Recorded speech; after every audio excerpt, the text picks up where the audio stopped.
Hey guys, welcome back. This is Joel, and in this series, we have been talking about Aruba's Silver Peak SD-WAN solution. We've done quite a lot of videos on the series already. You can go and check out on the channel. In this video, what we'll try to do is we'll actually talk about some small changes which we have done to the topology, because going forward in the next video onwards, we'll actually concentrate on routing, right? We'll look at some interesting ways to do IGPs and EGPs and all of that, right? So we'll try to do routing. So for that, I've changed the topology a little bit, so I'll just talk a little bit about that. Then we'll also look at how to create loopback interfaces with like few clicks, right? And finally, we'll also look at local internet breakout. What happens if it is not configured, and basically at the end of this video we'll set everything ready for the subsequent videos, where we'll explore routing, right? So if you have been following this along, if you have a very similar EVNG topology which you have been exploring, then check this one out, so that it'll help you with the next set of videos on routing.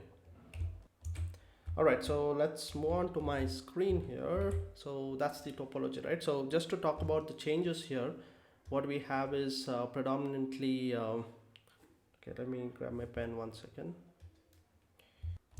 Right, so what we have done is the SP1, we have kept it as it is, no changes. London doesn't have any changes, but in Paris what we have done is remember, this was all L2, right? This was earlier L2. We have changed that L2 to L3 now, right? So we have made this L3, which means what we are trying to do is we have put a different IP address, right? 10.100.2.102 here and 2.101 here, and we have put a SVI on the switch 2, right? The reason is because we can do like OSPF or BGP data, right? Neighborships and stuff. So that's why we have changed this. Earlier we used to have this switch as completely L2, no IP address on it, and the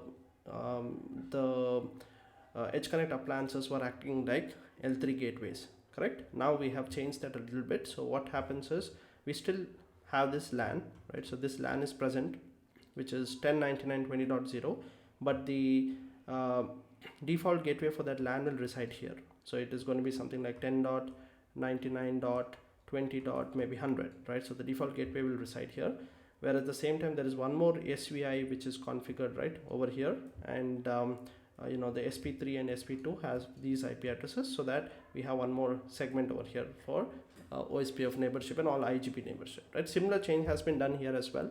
Here you can see 10.99, right? And the default gateway has been moved here. Earlier it used to be on the appliances, now it's been moved to the switch, the default gateway for this LAN. And on this LAN we also have on this switch we also have this SVI right over here, 10.100.3.1, and these two IP addresses .1.1.101.102, right, are present on these two guys, right? So that's one important change. Now because of this impact of this is remember, we had VRRP configured here, right? We had VRRP on both the sides, correct? So we have removed VRRP because now you don't need VRRP, right? We'll be running routing here, so we have removed VRRP. So that's another thing. I've done the changes on the orchestrator. Actually, maybe let me show you where do we do that, right? So if we go to maybe our this thing, and if you search for VRRP, right, so you should not see any VRRP configuration now. There you go, there is nothing. Let's also look at maybe the deployment of one of the site, right? So let's go to deployment here on SP2, right? So we have changed a little bit from the IP addressing perspective, correct? So here you can see the IP address 10.100.2.101, 2.102, which is in line with the topology change which we did here, right? 2.101 and 102 over here, right? So, and you will not see this gateway which was earlier present. We have moved it, the 10.99.20.100, right, which was present, has been moved to the switch. Okay, so that's other thing. Remember, we also had configured SP1 as a hub in the previous set of videos, so we have deleted that as well. So you can go to hubs and you will not see any hubs anymore, right? So we have removed hubs so that everything operates in a very full mesh kind of a scenario. And maybe the last changes, let's also look at our business intent overlays, right? So we have changed and we have like moved it to very close to default settings of the BIOS, right? We had done some changes in the BIOS, right, in the previous video. So we have changed that. So let's just to recap what we have done here. Let's look at for the internet side. What we have done is we have made backhaul, backhaul, backhaul. Everything has been made to backhaul. No local breakout for now because I want to demonstrate something. So I've just changed everything to backhaul. And on the internal subnet side, what we have is, we've got the preference here, right? So these are the primary interfaces. This is the backup. And we have also removed all that loss priority and everything, right? So the SLOs have been removed, and we are basically telling that switch from this to this if the primary interface is down. That's it. We are not worrying about the whole SLOs. We have removed those as well. And other thing is, remember for bulk traffic, we had actually enabled hub and spoke. We have moved it back to mesh. Okay, we have also, I think, disabled boost everywhere. We don't want boost for at least for the next few videos, so we disabled boost. But yeah, I think that's predominantly the changes, right? So this is what we have done. Just we have gotten it back to like very simple configuration of BIOS because we want to concentrate more on the routing piece in the coming video. So that's predominantly the change part. Okay. Alright, so let's now go about creating loopback interfaces on all the appliances, right? We don't have loopbacks yet. So on all the 5 appliances, we want loopback interfaces because we can then use it for connectivity checks and all of that, right? Also, I want to show you that there's an easier way to do that, right? You don't have to really manually configure on all of them. So you can go to configuration, networking, and there's something called as loopback orchestration. Okay, so this is how you get when you go to the loopback orchestration. Right, so here you should have an option for add loopback, right? Looks like it is kind of disabled for now. So what we could do instead is maybe go to VRF, right? So we should have, where do we find, okay, so here you go. So let's go to VRF and see if we can get an option from there, right? So we've got route segmentation here, right? And here you have an option to add loopback. So let's try to click here, and that should open up this guy. And now you see you have an option called add loopback interface, correct? Alright, so now let's go and click on the add, because we're in the default VRF, we don't have any other VRF, so I'm going to say add loopback interface. Let's keep the default label zone, let's keep it as it is. Let's gonna click on the button add. Okay, so there you go, something showed up here. Now it is basically going to use this default loopback pool, right? Because we are already using the 10 network everywhere, so let's probably try to change this. So click on this and it's going to give you an option. We can change this to any address, right? So we are using 10.99 already, we're using 10.100. let's use something like maybe 10.31, right? I think we are not using 10.31 anywhere, so let's say 10.31.31.0, right? So I'm going to use just a random, right? So just to make sure that this address doesn't overlap with any of the other addressing which we're using in the lab, right? So I'm going to say this one and hit the update button. Okay, and after that we obviously have to right, so we can now, so we have everything in place, right? Let's just get rid of that. Okay, so we have the pool in place, so I'm going to hit the save button and you can see some orchestration has started, right? So you can see here this is going to take few minutes, so I'm going to just pause the video and come back when it's done. Perfect, so you can see the orchestration is completed. Let's hit the close button, right? If things are all fine, we should have the loopback interfaces, correct? So let's go to configuration and let's click on loopback interfaces here. So we have selected, I mean, it's showing for all the appliances, right? You can see we just gave the pool, but it went and selected 31.1, 31.2. The only problem is it just doesn't do it in a sequential way. So you see sp1 has received .2, this guy has received 4, 3, 1 and 5, right? So that's a bit of an issue, but otherwise you can see all the appliances have received the you can see the loopback interface has been configured with the IP address and it's all up. Alright, so one last thing is we can check if the connectivity is there between the loopback interfaces, right? So remember, because whenever you create an interface, it is going to be a connected interface, right? And when we brought up the appliances, we have already enabled the setting which will advertise all these connected interfaces into the overlay, right? So as a result, basically what's going to happen is if I technically theoretically speaking, if I can go on to my SP1 and try to ping SP5, right, that should be we should have connectivity between the loopback. So let's verify that. But just remember that SP1, the loopback interface is .2, SP5, the loopback is .5. So let's check that. So how do we check that? Go to SP1 by clicking Appliance Manager, right? And here we can probably, we'll have to wait for it to log in, right? So we are trying to open up Appliance Manager from the orchestrator, correct? So this is this is the same UI which you will get if you are trying to open up using the management IP as well, but we are doing it from the orchestrator. Okay, so we'll go to maintenance, we'll click on ping and trace route. So you have some tools here, right, on the Appliance Manager from where you can do some ping and trace route utilities, right? So let's do that. We could also do this from the CLI, but this is also another way to do it, right? So what are we trying to ping? The SP5 10.31.31.5, right? And let's use the source interface as 10.31.31.2. Perfect. So that's the loopback of SP1. This is the loopback of SP5. Hit the start button, and there you go. Ping is working, right? So we can hit the stop button. So that's about the loopback part. Now the next thing is, let's also look at a little bit on the let's look a little bit on the local internet breakout as well, right? I just want to drive a very important point home, so let me show you what I intend to show here. Alright, so I've opened up my London PC here, right? So when I say London, I mean the one which is at my site 1 behind SP1. And let's also go and get my flows, which is monitoring and active and recent flows. Perfect. So these are the active flows right now. That's okay. What we'll do is we'll first try to do a ping from the PC to what? To one of the loopbacks which we just now created. If you go back to loopback interfaces and if you try to ping say any of the loopbacks, right? So let's probably look at SP loopback 2, right? It's basically .4. So if I try to do a ping to 10.31.31.4, right? You can see it's going through, correct?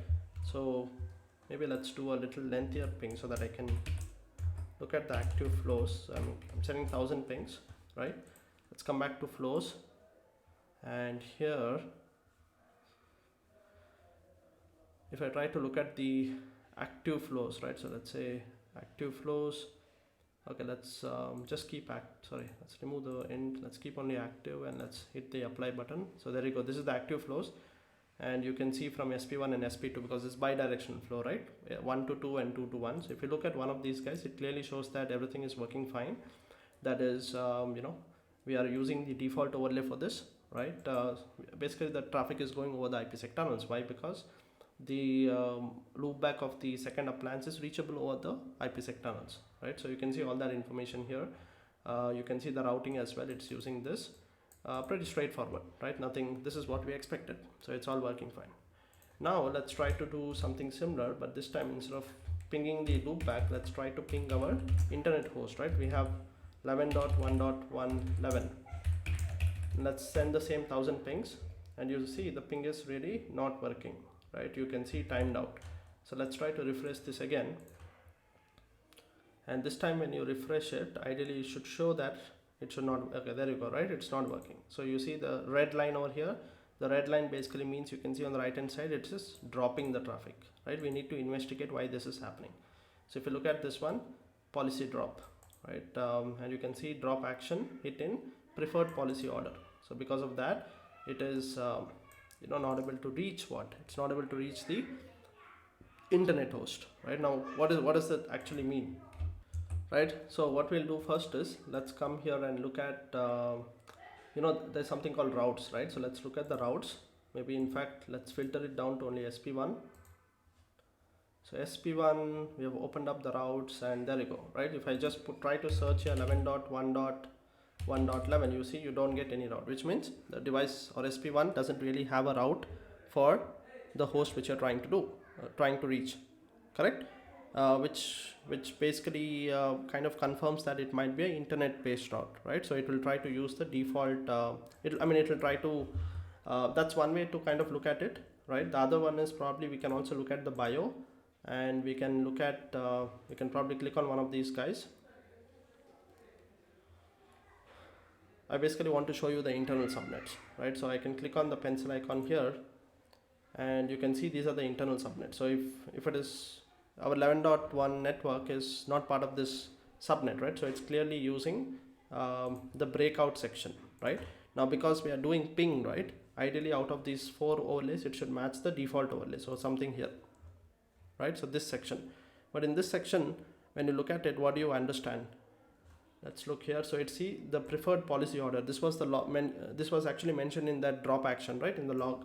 So it says that backhaul via overlay, right? That's the only option which is available. If there is nothing else, we are going to drop the traffic, right? So that's the reason, based on policy, the things are dropping, right? And remember, we have no hub configured, right? So will not be able to kind of backhaul to anywhere. If there is no hub, what is the meaning of backhaul, right? To whom are you trying to backhaul? So as a result, all the appliances are currently dropping traffic, especially the ping traffic, to the internet because of this policy. So we need to change this policy to kind of fix our situation, right?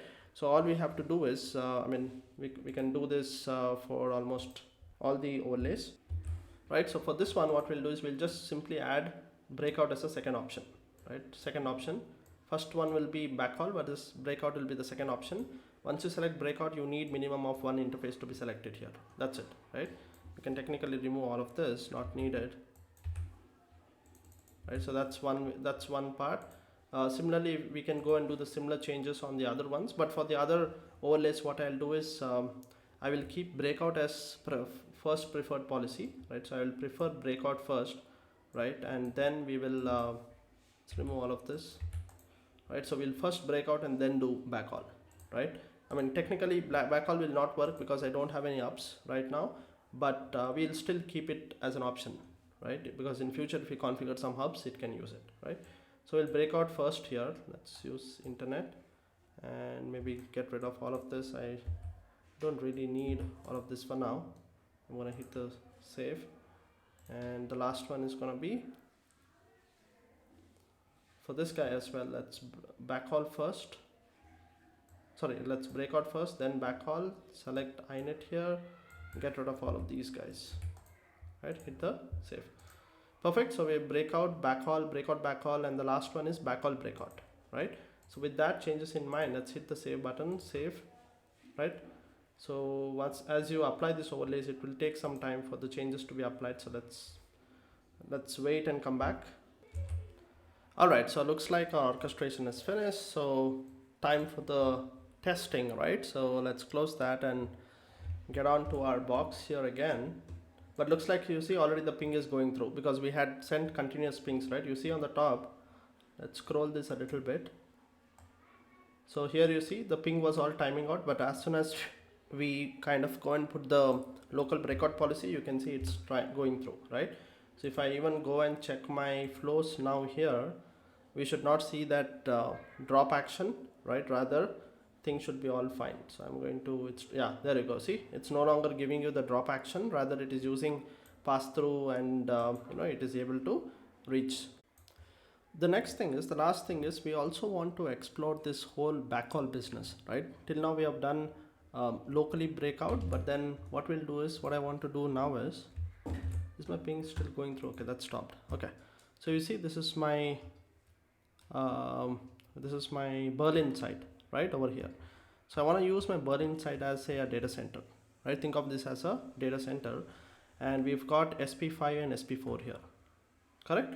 So what I want to do is, and for the default traffic, remember I have, for the default traffic, I have put the first priority as backhaul, and the second priority has breakout, local breakout, right? Right now what was happening was this was not working because we did not have any default route coming from any other sites. So as a result, backhaul was not working, and for default traffic, everything was breaking out locally, which means when we went from this appliance, right, from SP1, we wanted to ping this guy directly it used the internet and it went like this. Correct? This is what we checked just now. Now I want to do, what I want to do now is, when I have to ping, ideally what should happen is, you know, it should go like this, right? So if the backhaul is working, then what should happen is traffic from here should use either internet or MPLS, one of them, right? Should use one of the tunnels, right? Either the internet or MPLS, and it should finally come where? Come here, right? And once it comes here, then it should probably use one of the transport and go out like this, right? This is what I want. So, you know, I want to backhaul it. So the use case for this is that you might have some kind of a firewall here, right? You might want all your traffic to be sent to a data center where you want to do some firewalling. So in that case, you would want to design something like this. So since we want to explore this and we haven't explored the backhaul part before, I think it's a good time to explore this, right? So we'll basically send some traffic. We'll do some changes now, right? So all we have to do here to make this work is, let me get rid of all of this, right? So all we have to do is we need to basically make these two guys, or at least to start with, let's try one of the guy, right? We'll send some default route, which is 0.0/0, right? We'll send some default route which can be used by this guy, right? So we'll send some default route into the overlay so that sd-wan can use that, right, to backhaul the traffic to the Berlin data center, and from Berlin data center we'll just send it to the internet. So that's the whole idea. Let's try to do that. Let me get rid of this. Alright, so for that, let's start with SP5, right? So we'll come here, we'll go to SP5, right? And we need to go to routes. So let me remove the selection. Let's select SP5. Let's go to routes. Okay, so I'm on SP5 now, and give me one sec. Alright, so I'm on SP5, and here what we'll do is, by the way, you might be questioning me, right? Joel, see, look, we already have default routes here. So SP5 is already having default routes, but you see these are the default routes for the traffic coming from LAN. So these can't be used, right? These can't be used on the other side. So ideally all these routes, let's probably select SP1. Right, on the SP1 you see, you know, there is that particular route is not getting learned from SP5. The reason is because those are the LAN routes, right? So that's the reason we need to explicitly add a static route, and I'll show you how to do that, right? Let's click on this pencil icon, and you see you have a section here. We're gonna say add route. Okay, so in the add route section, so we are on SP5, right? What we'll do is we'll add a subnet. So we'll say 0.0.0/0. Obviously, the next hop for this is going to be what? The next hop of this one will be, right? So the internet, where is the internet hop for this, right? So we are on SP5. The internet hop is 10.99.108.1. That's going to be my next hop, right? So it's going to be 10.99.108.1. right? So that's the internet hop. And metric, right? So metric, let's change it from 50 to 53. The reason is I'll tell you later, or 53, 55, anything is fine, right? I'm just increasing it from the default value of 50. Okay, tag can be anything, so I'm gonna hit the add button here. Okay, and maybe hit the save button as well. Okay, perfect. So that route should go in now. Okay. Now if you probably go to I mean, if you look at here, right, so you see this is the route which we added, and you can see it is it doesn't have the tag as from LAN, right? You can see it from any, and then you can see it has a this thing metric of 53. Okay, all right, so what we'll do now is we'll go back here and start a ping back, right? So we are on SP1, right? We are on London PC, which is actually behind SP1, and we'll start a continuous ping. So the ping is still working, right? But technically now what should have happened is we should have backhauled it. Earlier, remember, it was using pass-through, but now technically if everything is working fine, we should have done the backhaul thing, right? So let's go to, again, configuration. We should go to flow, sorry, monitoring, active and recent flows. right? Let's select 11.1 dot this thing, right? And I'm gonna I just want the active ones. I'm gonna hit the filter over there. There you go. So this is what we have, right? Now if you kind of try to understand what's happening here, so you see you have SP1. It is basically telling that it is sending the traffic to SP5, right? For this particular IP, it is sending outbound tunnel is to SP5, correct? Using the default overlay tunnel. Perfect. Reason is because it is using the what? It is using the backhaul, right? Because we put that static route of 0.0, right? SP5, what it is doing is it is receiving the traffic from SP1 over the tunnel, right?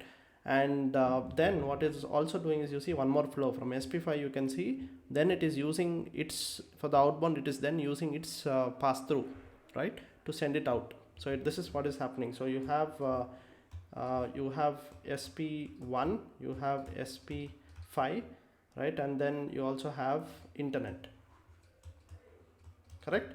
So what is happening is SP1 is using SP1 is using the tunnel, right? So obviously you have the internet and MPLS as well. So one of these, right, SP1 is using one of these two transports to reach here first. From here, once it is reached here, let me use a different color, right? So once it is reaching here, then it is that's the concept of backhauling, right? So it has reached SP5, so now we are sending the traffic into the internet, right, from SP5. So that is in this direction. Then from traffic is coming back into SP5 in this direction, and once traffic comes here, we are again going back and using the tunnel to send the traffic back like this, right? So you see this is what is happening, and that is something which we can verify clearly from our from these logs as well.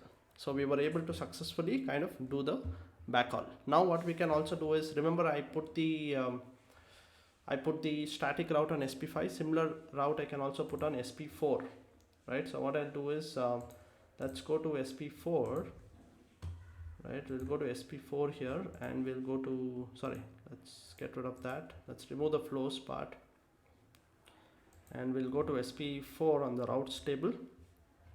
Okay, and on the SP4 I can click on the pencil icon and add the similar static route here as well. So I'll say add route, and let's put the static route of 0.0.0/0. Next stop is going to be what? For SP4 as well, the next stop is going to be same thing, 10.99.108.1, correct? That's the internet one. And metric here, we're gonna keep it as 50. Remember we put 53 earlier, we're gonna put 50 here. Tag is fine. Let's add this, right? And let's go and hit the save button. Okay, so now that route has been added, ideally when you ping, now what should happen? It should still backhaul, but this time it should use SP4 instead of SP5, right? So let's check that, right? So what I'll do is the ping still going on? I think the ping is still going on. Let's actually stop the ping and let's start a new ping, right? So that it's like a new session of sorts. Coming to here, right, monitoring, let's go to active and recent flows. Let's select all the appliances though, right? Perfect. So we have the IP 11.1.1.11, right? We are checking this, it's still showing the old flow here, so maybe we might have to kind of clear this out.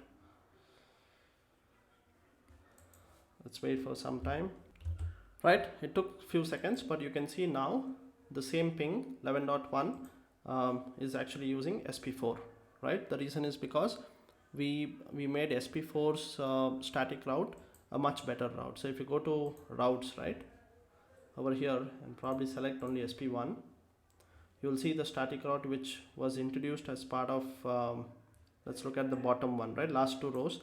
You can see the static route which came from SP4 has a metric of 50, whereas one came from SP5 has metric of 53, right? So as a result, the one from SP4 is being preferred. Okay, perfect. So that kind of covers everything I wanted to talk in this video, right?